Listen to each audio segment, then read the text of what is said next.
घर से मस्जिद है बड़ी दूर, चलो यूं कर लें किसी रोते हुए बच्चे को हंसाया जाए. Children are world's most valuable resources and the best hope for the future. But as Nelson Mandela, the former president of South Africa, says, that they are also the most vulnerable sections of society. And therefore, we owe our children a society and a life which is free from fear and violence. He adds that safety and security are things which don't just happen but are the result of collective consensus and public investment. A very good evening to all. My name is Vandana Yadav, and today, as we celebrate Children's Day in India, I thought it's a very good time to foster awareness about the Child Sexual Abuse Law.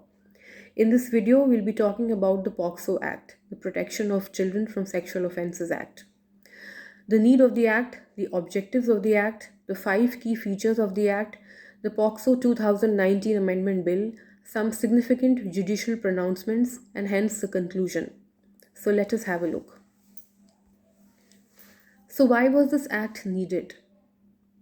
Before the introduction of this act in 2012, the sole legislation in India that aimed at protecting the rights of the children was Goa's Children's Act 2003 and Rules 2004.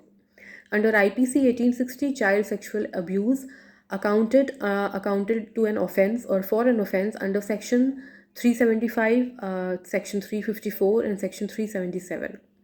However, these provisions did not protect the male child from sexual abuse and also did not protect the modesty.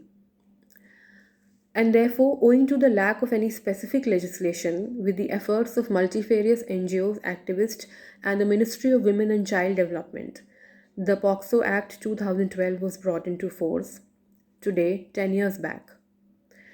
I would also like to add that it is always easier to raise strong children than to repair broken men. Coming to the objectives of the Act, the primary objective of the POCSO Act is, of course, to protect children from the slew of sexual offences, and secondly, to introduce child-friendly judicial mechanisms to deal with such offences. Coming to the 5 key features, the first key feature is that the POCSO Act is a gender-neutral law. That is, a child under this act has been defined as any person, quote unquote, who is below the 18 years of age. So any child of any gender who has been sexually wronged has access to the remedies provided under this act. The act also does not distinguish between the penetrators of child sexual abuse on the ground of gender. There have been instances where women have been actually convicted for such offense. The second key feature of this act is that not reporting is an offense in itself. Under the flagship feature of the POCSO Act is the mandatory reporting under Section 19. It requires that every person who suspects or has knowledge of sexual offense being committed against a child to report it to the local police or to the Special Juvenile Police Unit. Any person who fails to do so is liable to be punished. The third key feature is that there is no time limit for reporting the abuse. In 2018, the Union Ministry of Law and Justice clarified that there is no time or age bar for reporting sexual offences under the POCSO Act.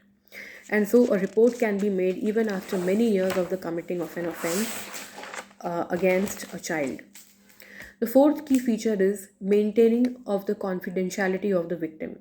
Section 23 of the POCSO Act prohibits the disclosure of the victim's identity in any form of media except when permitted by a special court under this act. A violation of this section can attract punishments, and regardless of whether such disclosures are made in good faith. The previous year, some new obligations, some rules were made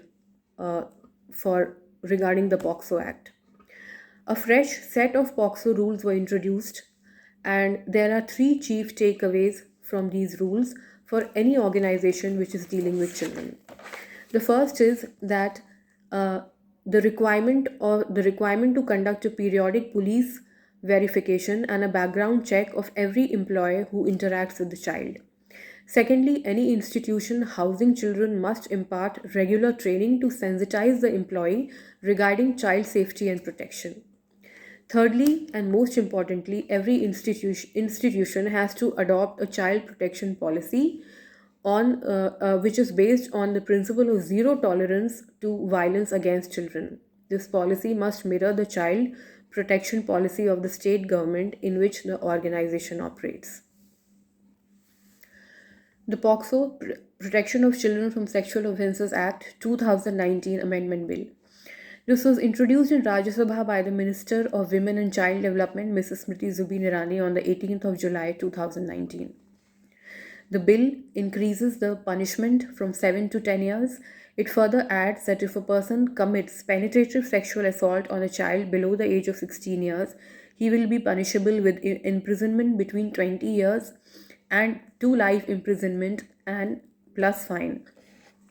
The bill adds two more grounds to the definition of aggravated penetrative sexual assault. These include first, assault resulting in the death of the child, and second is assault committed during a natural calamity or in any similar situation of violence.